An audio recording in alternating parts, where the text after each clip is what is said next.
in just 24 hours. To date, 63,900 American citizens, NATO and other partners, personnel, Afghan SIV applicants, and vulnerable Afghans are out of harm's way, now safer and on their journey to a better life. And the majority of these people, approximately 5,000 or 58,700 of them, have left just since August 14th.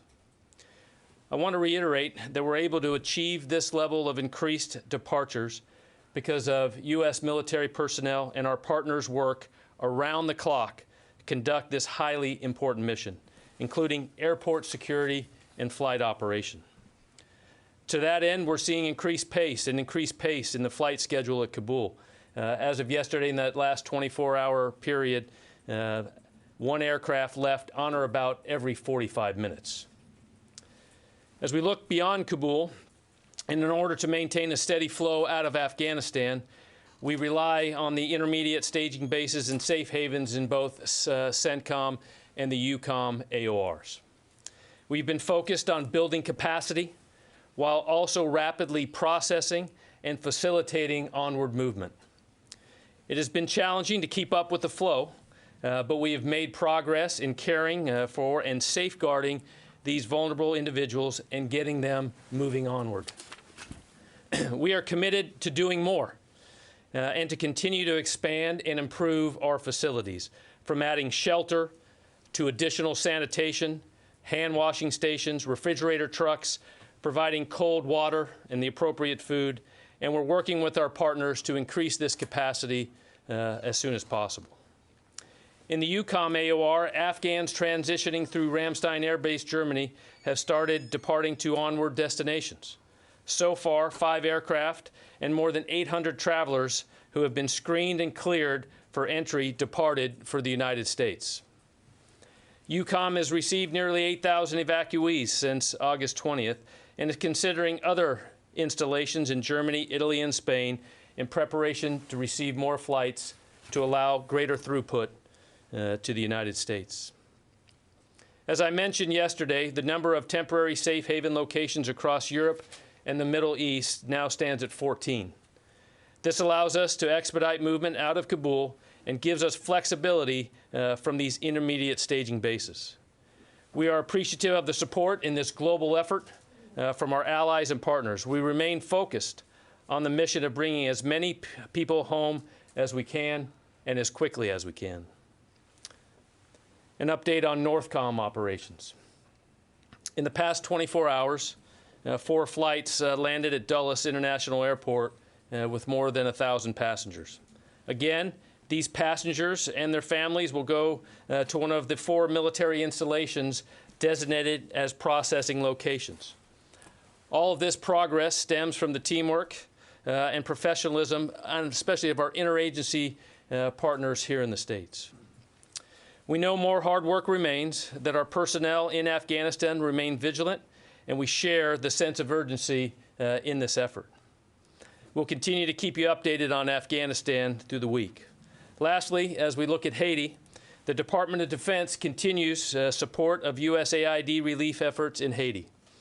Over the last 24 hours, Joint Task Force Haiti conducted 56 missions, assisted in the saving of 40 lives, and delivered more than 35,000 pounds of good supplies and medical supplies to the people affected by the 7.2 magnitude earthquake in Haiti.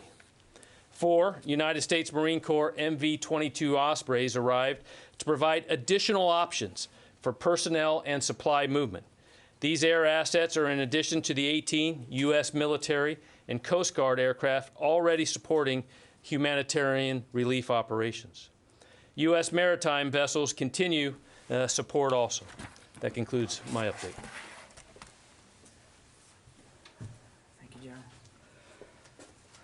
Okay, before we get to questions, I just have a slight update on the baby count. As the General let you know yesterday, 3 babies total. Just to clarify, 1 was born on the C-17. That's the one I think you guys know about. The other 2 were born shortly after arrival at Ramstein in the Landstuhl hospital there on base. So 2 were born at the in the hospital shortly after arrival. I am told that moms and dads and babies are all fine and healthy, and all is looking good there. And if we can get more information on this, I'll be able to provide it a little bit later. Lita. John, a couple questions. I know that you are not going to be able to answer whether or not the deadline is going to be extended beyond the 31st, but can you give us some perspective from the military? Can you get all Americans out in the next several days by the 31st? Do you need more military bases in the United States to house them? Do you need more throughput in order to get that done? And do you need to increase the pace? And go ahead. No, go ahead, keep going. No, and the other day, the general told us that there were about 2,500, I think, Americans that had gotten out, but that number has increased over the last several days. About how many have gotten out so far? About how many? Americans. Okay. Okay, so all the deadline. I'm going to miss some of these, Lita. So just walk me back. You're right. There's been no change to the timeline of the mission, which is to have this completed by the end of the month. We continue to make progress every day in getting Americans, as well as SIV applicants and vulnerable Afghans out. And you heard the numbers that the general briefed just a minute ago, and the vast majority of these individuals are Afghans. So we remain committed to getting any and all Americans that want to leave, to get them out. And we still believe, certainly now that we have been able to increase the capacity and the flow, we believe that we have that that we have the capability, the ability to get that done by the end of the month. You asked for, I think, bases here in the United States was another one of your questions. Will you need to increase the number? It's possible that we might be looking at additional U.S. military installations here in the United States. Right now, we're working with 4 of them: Fort Lee, Fort McCoy, Fort Bliss, and Joint Base McGuire, Dix, Lakehurst, in New Jersey. Those are the 4 that are operating now and are beginning to see a flow of SIV applicants. It is very well possible that we could need to use additional U.S. military installations here stateside. And as we make those decisions and as we're able to announce them, we certainly will. But we want to make sure that, just like we wanted to make sure in Kabul that airlift wasn't a limiting factor, we want to make sure that when we get these individuals to the United States, that temporary, safe, secure, and accessible temporary lodging is not the limiting factor to their ability to get on with their new lives and to finish the process. I'm sure you had like 3 other ones that I forgot. No, the Americans, the general at one point told us that 2,500 had gotten out. What is your assessment now as to the number that that have gotten out of Afghanistan, and do you think you can get all of them out? I think I answered the second part of that. I think for all Americans who want to leave, the State Department is working very hard to contact them, and we are getting them out every day. And that's not going to change. I understand the question about the specific detail. I would just tell you that several thousand Americans have been safely evacuated from Afghanistan. I understand that's not the degree of specificity that you want, but that is as far as I'm going to be able to go today, several thousand. And to include, several hundred just yesterday were able to get onto the airport for follow-on transportation. So it's every day we are moving Americans out of the country. Tara. Barring any other factors besides like weather, do you anticipate that DoD will be able to keep this pace up another 20,000 in the next couple of days to, maybe have 100,000 evacuated before the end of the week? That's definitely the plan, Tara. But as you know, the throughput is a function of many different factors, including even weather. So our plan is to continue this pace as aggressively as we can. You heard General Lyons speak to that, I think, very specifically yesterday. That's the goal. That's the intention. One fun one for you. The babies that were born on the aircraft and on the if it's a U.S. side of a military base, are they considered American citizens? We've gotten that question a lot. You know, it's a good question. I do not know the answer to that. I'm probably going to have to punt to my colleagues at the State Department or Immigration. I don't know the answer to that. And just to remind, it was 1 born on the aircraft, actually in flight, 2 born at Landstuhl, shortly after the flight arrived into Ramstein. And if I can get you any more details, I certainly will. One last, in the expansion effort, there's a Fed BizOps opportunity now for seeking Farsi and Pashto speakers for Keesler Air Force Base. Is Keesler going to be one of the expansion sites? I don't have any announcements on future possible installations that might be of use. We will do this in a rolling fashion, Tara, as if and when we decide we need additional installations, we'll let you guys know as soon as we possibly can. Yeah. Jen? John, has the U.S. started preparations to leave in order to leave by August 31st? When does the U.S. military have to begin making those preps? When does that decision have to be made? So I'm not going to get into a specific TikTok here. Just as when we were talking about the retrograde out of Afghanistan writ large for the military, we were very careful about the details we provided. The threat environment is very real around the airport, so I am going to be equally as judicious about the kind of information that we give out. But roughly speaking, you need at least several days to get the amount of forces and equipment that we have at the airport to get that safely and effectively retrograded. I won't get into a specific TikTok. And this is going to be the pace and the whatever the daily extraction is going to be. That's going to be up to the commanders on the ground to determine what they're going to move and how and when they're going to do it, because we have a concomitant mission all the way through to continue these evacuations. So you have to be able to do both, and it's a balance. And the Secretary is going to trust the judgment of our commanders on the ground to properly meet that balance. But it sounds like you're still working on an August 31st deadline. We're absolutely still aiming towards the end of the month. And are the public statements by the Taliban the same as the private statements being made to U.S. officials about the deadline and when U.S. should leave? What I can tell you is that the Taliban have been very clear about what their expectations are as well. But the public and private statements are the same? Without getting into details, I'm not seeing much dissonance. And can you give any more details about the firefight that took place today, a second firefight outside the airport, and that there were some arrests by the Taliban of some so-called ISIS people taking videos of the airport? I know. I don't have those details. We're working with CENTCOM right now, as that is currently ongoing. So I know that CENTCOM is continuing to do that, and there is no security, if you would, breach or any problems there at security of the airfield. Is the U.S. providing any intel to the Taliban about an ISIS threat? I know the commanders on the ground continue to communicate to ensure that the safety of not only around the gates but the other checkpoints, so that we can continue to process vulnerable Afghans, other coalition folks and American citizens in. Okay. Let me go over here, Dave.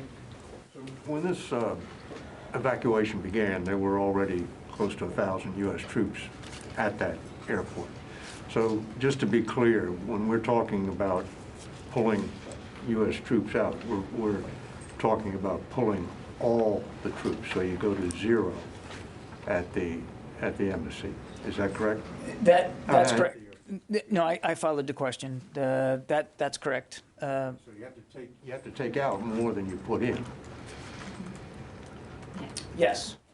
So how does that happen without the active cooperation of the Taliban to keep the crowds away as U.S. troops first thin out their perimeter and then pull back? I'm going to let the general take that in just a second, because I think he's much more informed than I am about this. But I would just make the larger issue that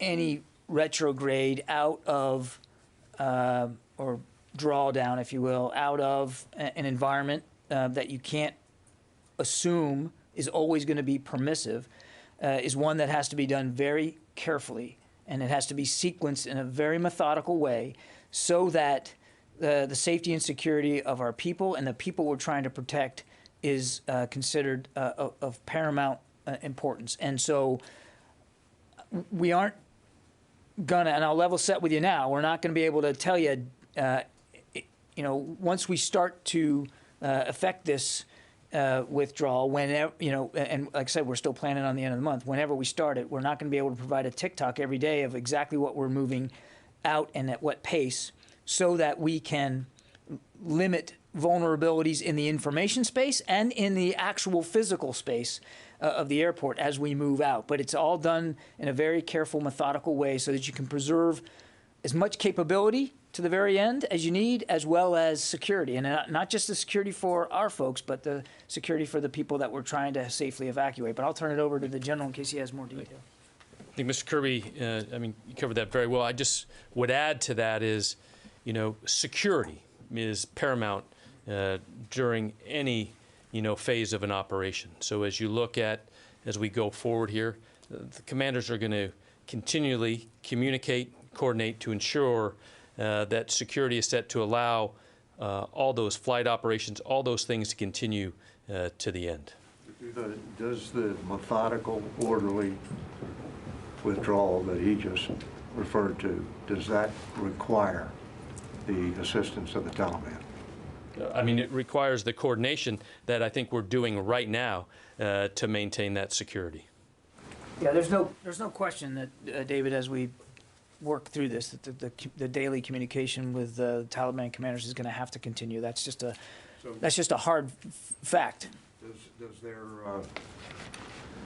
promise of cooperation expire on August 31st? I'm not going to speculate about or even speak for them or for their intentions. That we are, again, the mission has been to end on the 31st. That is the assumption that we are working towards, and we'll just have to keep moving forward. Carla. Have there been any additional air evacuations in the city of Kabul? Has the U.S. military done any evacuations of any sort outside of the city of Kabul? Because there are still lots of Americans that aren't even in Kabul. I'll let the general take that. So when you talk about evacuations, you mean going out, and we continue to closely coordinate to ensure the safe arrival of Americans and others on Hki. So we have not gone any further air operations this time, but as I said earlier, we continue to ensure the capabilities that we've had, and as required, that we're able to do so. Is there a plan in place to help extract Americans who are outside of Kabul at this point? We are always planning and assessing what needs to be done to help Americans get to Hki, to Kabul Airport. I haven't gone to the phones at all, so let me start doing that. I need my glasses again. Jack Detch from Foreign Policy. Thanks, John. I'm just wondering, do you have a specific update on the throughput now? Obviously, you've obviated the 5,000 to 9,000 number. I know you mentioned the 30 C-17 evac flights, but just wondering if there's a specific update on what your goals are for daily throughput.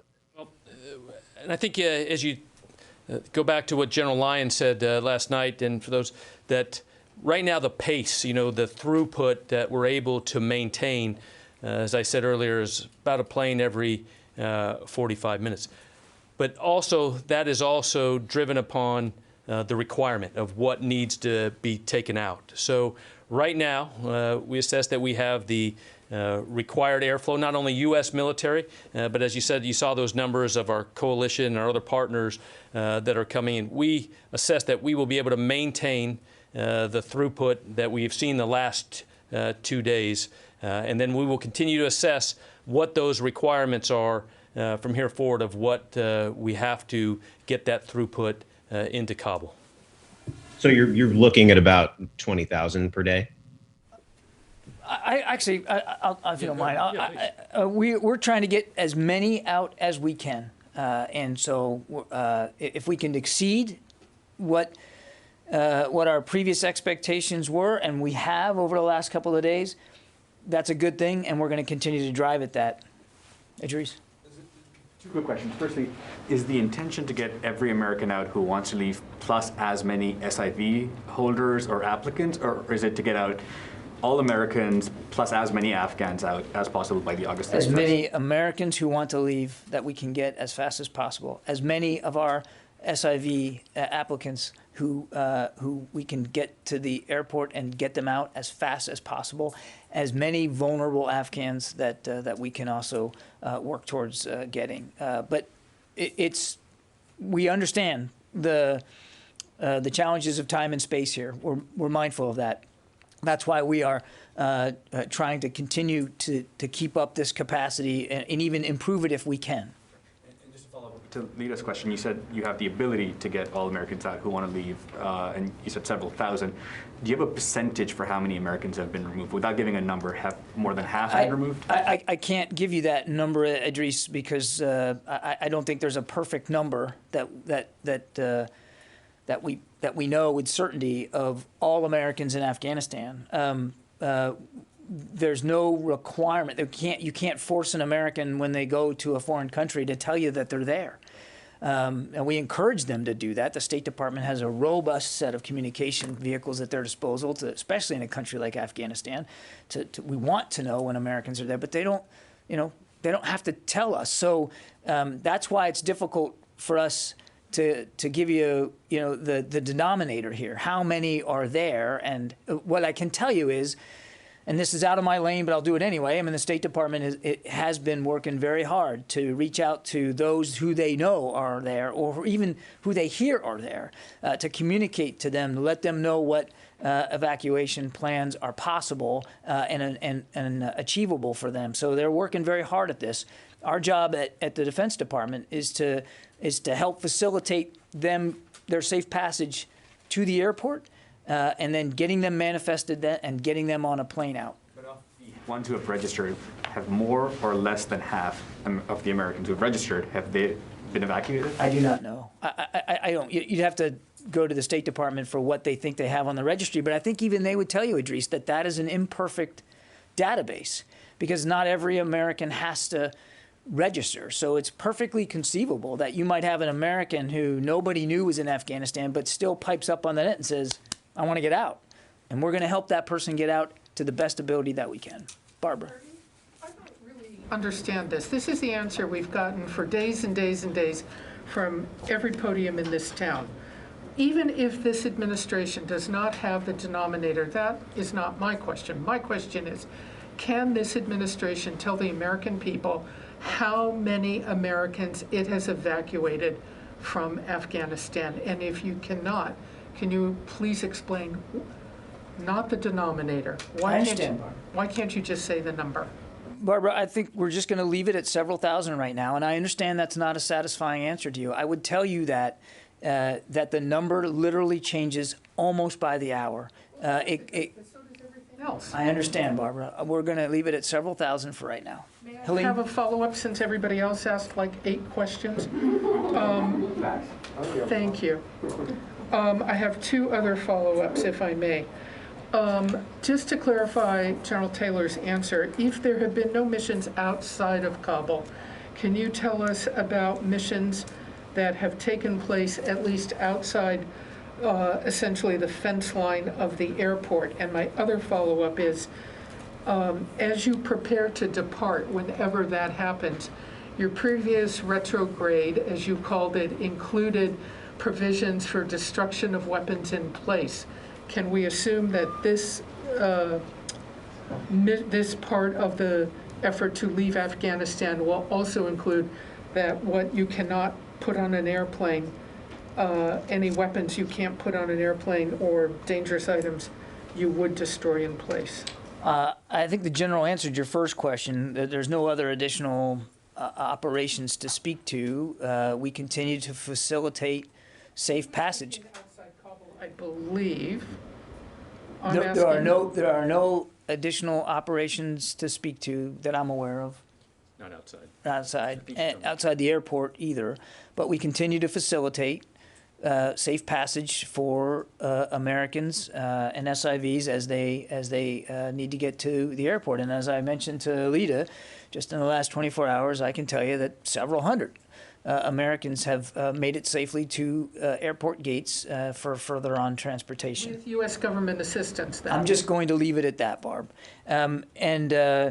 As for your question on retrograde, the short answer is yes, as a part of any retrograde. And I know that's a technical Pentagon term that, but the drawdown of both people and equipment will be done in the same manner that we would do it anywhere else. And obviously, there's a strong bias to be able to get our material out with our people. If there needs to be destruction or other disposition of equipment there at Hamid Karzai International Airport, then we'll do that, and we'll do that appropriately. Carla, did I get you already? I'm sorry. Okay. I have an ABC question, though. All right, we'll come back to you. My fault. Helene. Can I ask you both about the bottlenecks? Because you got 20,000 people out in the last 24 hours, which is a big number, the biggest you've had yet. Do you have 20,000 people now inside the airport to get out in the next 24 hours, or are there bottlenecks that are preventing people from getting in and getting people on planes and those planes in the air because there's nowhere to receive them? Yeah, I'll talk about just bottlenecks, and I think I talked a little bit about that earlier. As we, those that depart Kabul and get to those staging bases within EUCOM or CENTCOM AOR, that is the coordination that I was talking about earlier, to ensuring that we place evacuees in one of those 14 locations there to prevent a bottleneck, so that as our increased throughput, increase that number that they're able to hold there, CENTCOM and EUCOM are continuing to coordinate together and with the Joint Staff and TRANSCOM of where to put those evacuees to allow flights to continue to leave Kabul. So as we look at those on Kabul, there is no constraint of allowing flights to leave today. We still expect the throughput that we saw in the last 2 days to be able to continue with no bottleneck and others. We continue to manage that on an hourly, minute basis to ensure we know where to fly people to. And do you have enough people in the airport compound now in Kabul in order to get I don't have the exact number in Kabul, but there are evacuees on Kabul right now being processed through all stages of the process there to be ready to fly. But you don't have the number? I don't have the exact number. I don't just when I left here, but we have folks ready to evacuate. We can get you the number that's on the airport now. It does, as the General said, it literally changes by the hour. I mean, if you think about what we did yesterday, it's virtually, you just do the math, it's almost 1,000 people per hour over the last 24 hours, so it changes a lot. So it's a fair question. We'll take it. We'll get you the number of what there's now. I would just caution you to understand that number constantly changes. That's the whole goal, is to keep the throughput. So you get down to a certain level, and then you get more, and you just keep moving people through. It's constantly fluid. Yeah. Thanks, John. Good morning. I know you said you're fixed on August 31st as the departure date. Hang on just a second. Brooke, I think we can probably find that number now. Can you just go get it and bring it up here? So we don't have to wait till the end of the briefing. I'm sorry, go ahead. You had said earlier you're fixed on August 31st as a departure date. Nevertheless, there is some discussion of the possibility of changing that mission. Does something like that fall under what you would call sometimes speculation, or that fall under what you would call planning?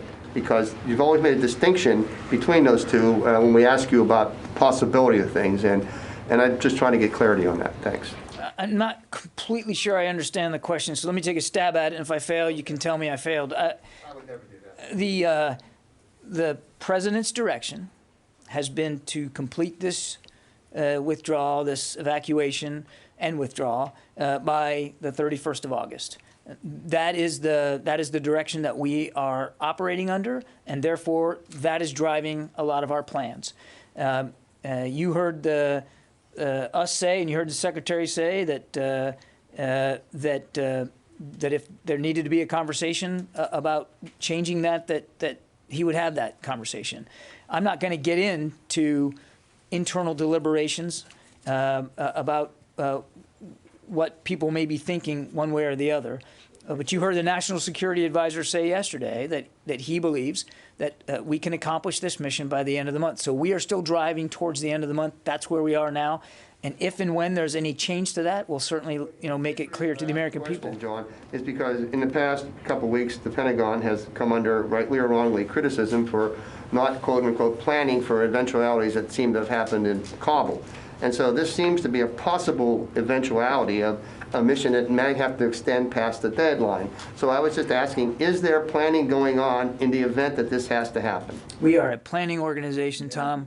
We plan for all manner of contingencies, even as we execute the orders that we've been given, and that's what we're doing right now. Megan. So you've always said that airlift is not the limiting factor here. Obviously, there are a lot more people getting into the airport and getting out. What do you attribute that to? Is that expanding the perimeter? Are there checkpoints that are getting more people through? And we know we don't have the number of how many people are on Hki right now, but about how long are they spending there before they're able to get on a plane? Yeah, so within the last 48 hours, that timeline of staying in Kabul has been very short. As soon as we are getting people in and processed, as you can see, a flight every 45 minutes is a lot in getting people out of there. So as we look at what have been the factors behind that, numerous. Weather continues to play in everybody's factor. Great coalition and partners and other people volunteering aircraft. And as General Lyon said yesterday, the ability to get not only the aircraft coming into Kabul, but others providing aircraft to fly, people from the lily pads or the safe havens into the States and then moving them around has allowed us to keep that throughput going. And then also, I think the continued ability to inform and get the word out of how to get into the gates, where to come, the processing of those not only through the gates, but the processing internally on Kabul by our troops that are there continues to become more efficient. So are there more people showing up now than there were last week when there was so much panic? I would say as we look at those that are showing up with the right documentation, the right people that have come, I think is one factor that has allowed us to increase the throughput. And there also have been, there's the crush of those first few days has reduced. As more order and structure around the airport has increased, security, the processing flow itself has just gotten better, and the crowds around the airport are smaller than they were before. So the situation around the airport right now is just not the same. It's not as chaotic as it was in those first couple of days. Therese? Thank you for taking my question. I've spoken to service members and spouses on one of the bases where evacuees are expected to be housed, and they have a serious concern about COVID. So what are service members or anyone living on these bases being briefed to try to ease that concern? Because obviously, as of yesterday, they're still very concerned about that issue. Oh, sure. And they have every right to be. We're in the midst of a pandemic and conducting one of the largest airlift operations in recent American history is no small feat in the best of circumstances, and this one is obviously not the best of circumstances because, in addition to this, we're doing it in the midst of a COVID pandemic. What I can tell you is that screening occurs at every stop, at every stage of the process, and we're doing the best we can to make sure that we've got enough visibility on everyone's health. But again, we're really, the focus is on getting the numbers out. And so there's a elementary screening done at Kabul for those who are symptomatic. Additional screening takes place at the temporary safe havens. And then, of course, upon arrival here at the United States, there's screening that's done as well. So it's on everybody's mind, believe me. I mean, we're also mindful of the health of our air crew and our troops at the airport. It's a constant process, and we're not leaving anything for granted. We're taking it seriously. Sylvie? If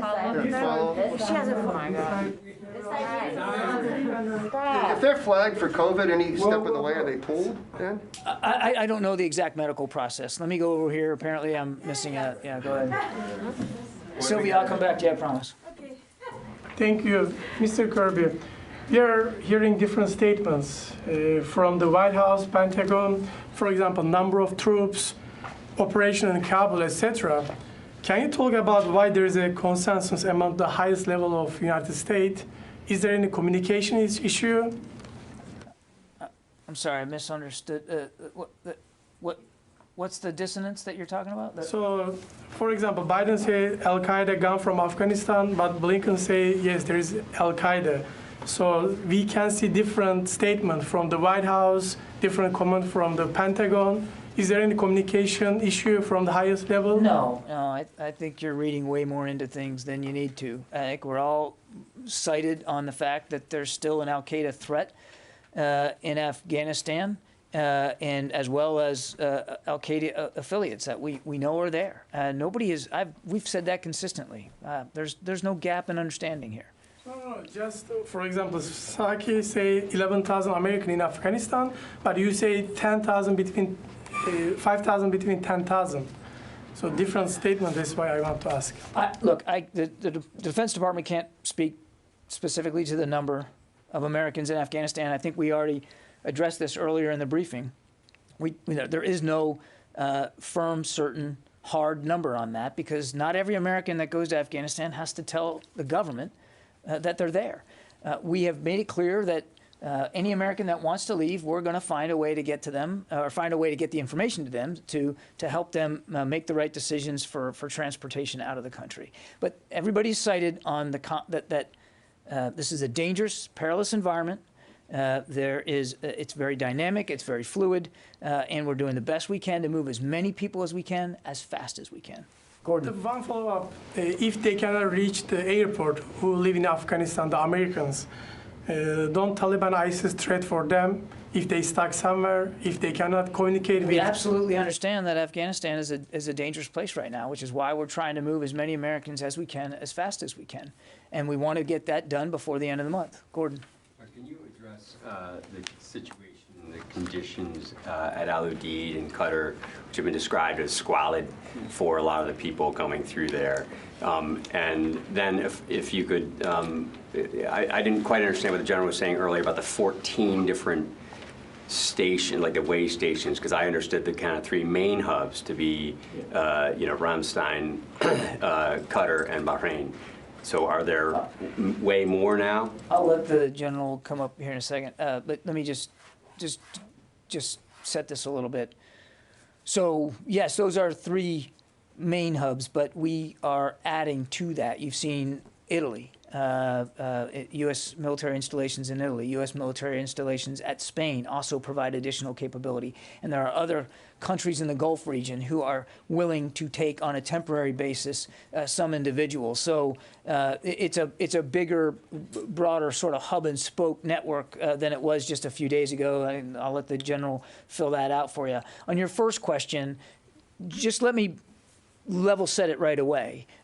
We are aware of and as concerned as anybody about what had been some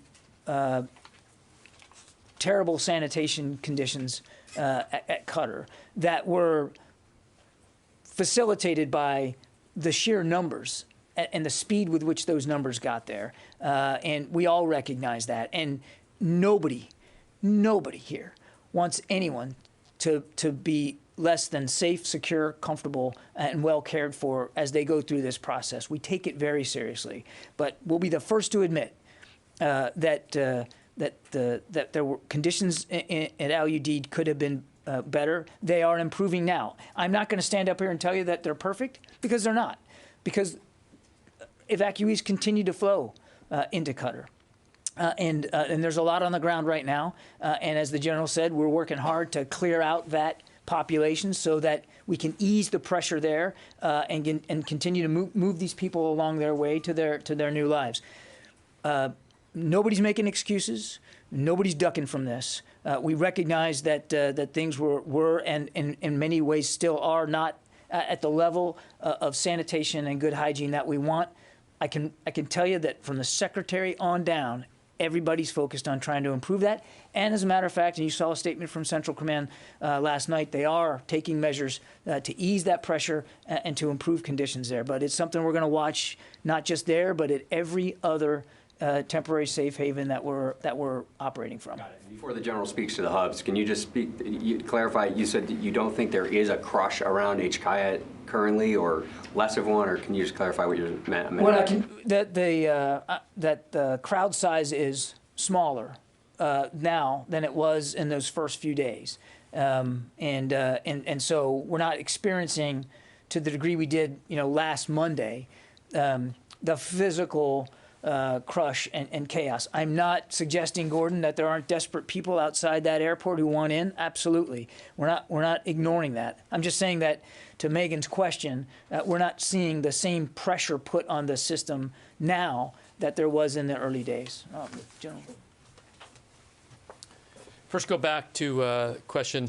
Approximately right now, 5,000, a little above 5,000 are on Hki, going through the processing, continuing to be manifested and ready to fly. So gates are still open. We will continue to assess those numbers throughout the day.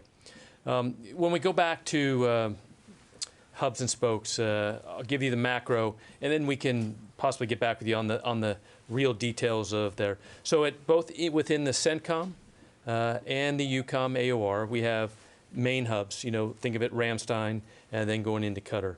But from there, within the last 24 to 72 hours, both of those commands have started building up and going from an initial operating capability to get full, what we would call smaller satellite areas, to ensure that with the throughput that we've had, that we can safely and humanitarianly, keep those people there until their flights go back into the States.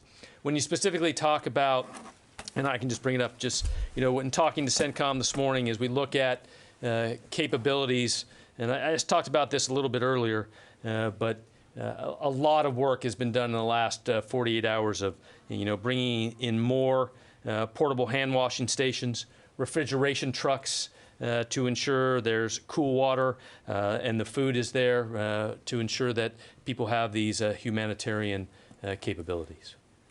I would also say, just as a scheduling note, this afternoon's briefing, I'll be joined by General Van Herk of Northern Command, as well as General Walters of European Command. So they will also be able to address in greater detail some of these specific questions about the temporary safe havens, and you'll have a chance to talk to them directly. Laura. Commit to evacuating the Afghan commandos and other troops that are helping with the evacuation currently? Yes. Yes. All of them? Any of them that want to leave, and we have to assume that that's all of them. They will be evacuated. Yes. How many do you estimate? I don't have an exact number. As I think we've talked about before, the general has somewhere in the neighborhood of 500 to 600. We know Afghan forces are there at the airport with us and actually helping us in the security mission, and they will all be able to come out. Even if they don't have SIV? They will all be able to come out. Okay. And then also, just as a follow-up, what is happening to the money that was intended to go for the Afghan security fund? Yeah, obviously, and we're working closely with Congress on that, but that money is being held now. Yeah, absolutely. Let me go to the phones. I haven't, in addition to not getting one side of the room, I have not done a good job here on the phones. Dan Lamoth. Hey, John. Good morning. Thanks for taking my call. Looking to check in, just get some additional fidelity on what's going on at the gates.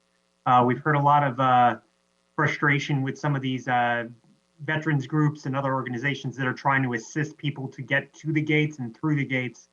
Sounds like there's, at least to some degree, inconsistencies on who's being allowed in, when they're being allowed in, and just some chaos there that's to a degree understandable, but also frustrating. Thanks. Yeah. Gates continue. The coordination there is the critical piece of understanding, getting through the checkpoints, and that has been a lot of the work that's been done over the last 48 hours. Is the coordination between U.S. forces forward there, the commanders, to ensure who comes through and what checkpoints that people are coming through to expedite things. And the key has been we have had an increase in information coming to the forces, commanders on the ground of who needs to come. I think that has been one of the increase in our throughput is understanding in all of the populations of who is where and who needs to come through the gates so that we can provide better information, which gate, when to come in, make sure those that the conditions are set to come onto Hki.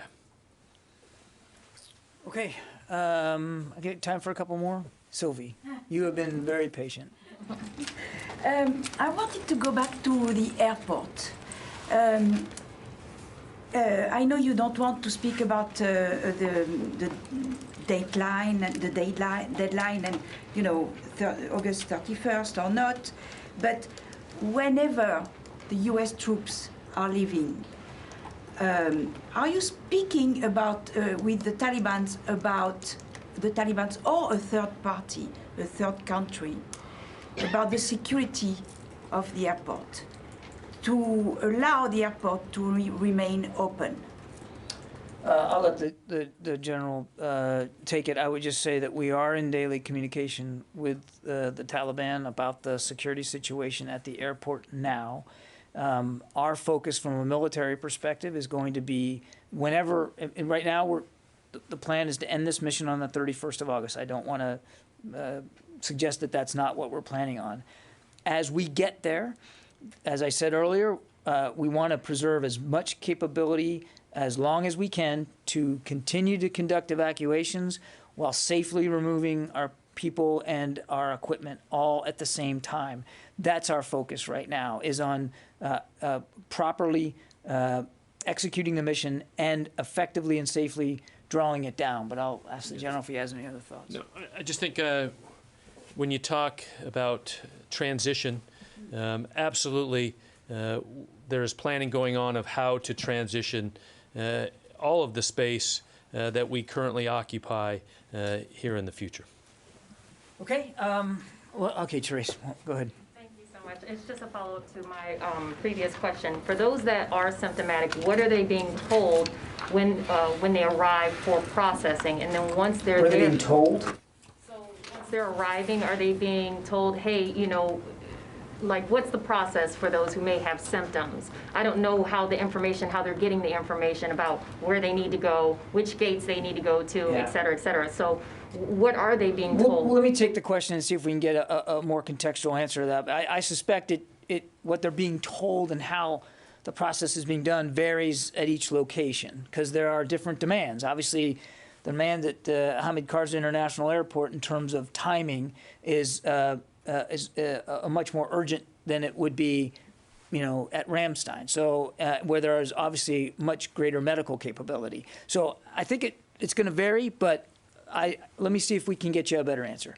Okay, I'm going to have to wrap it up. We'll see you again at 1500, again, 3 o'clock, sorry, with General Van Herk from Northern Command and General Walters of European Command. I will basically turn the podium over to them, and I assume that that'll be the focus of the briefing. If I need to stick around after for other issues, I'll do that as well. So we'll see you later this afternoon. Thank you.